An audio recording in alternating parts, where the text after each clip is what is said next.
Iniulat kamakailan ng Philippine National Police na libo-libong kaso ng karahasan laban sa kababaihan at bata ang naitala noong 2025, habang naglabas naman ng datos noong 2022 ang Philippine Statistics Authority na halos isa sa bawat 5 kababaihan ang nakaranas ng karahasan mula sa kanilang asawa o kapareha.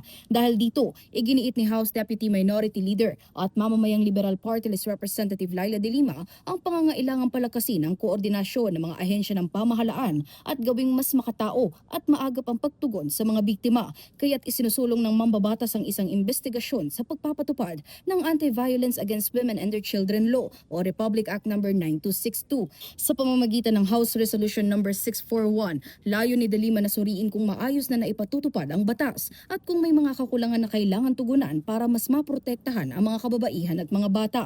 Ayon kay De Lima, mahalaga ang epektibong pagpapatupad ng Republic Act No. 9262 hindi lamang para sa mga biktima kundi para rin sa pagkakapantay-pantay ng kasarian, kaligtasan ng publiko at katarungang panlipunan. Binanggit din niya na may mga bagong anyo ng karahasan, lalo na ang mga nagaganap online o gamit ng teknolohiya na posibleng hindi na sapat na nasasaklaw ng kasalukuyang batas. Ipinasa ito para labanan ang pisikal, sexual, emosyonal at ekonomikong pang-aabuso sa kababaihan at kanilang mga anak, lalo na sa loob ng relasyon. Ayon kay Representative De Lima, kailangan siguruhin na epektibong naipatutupad ang batas para mapanagot ang mga abusado at mabigyan ng lakas ng loob ang mga biktima na ipaglaban ang kanilang karapatan.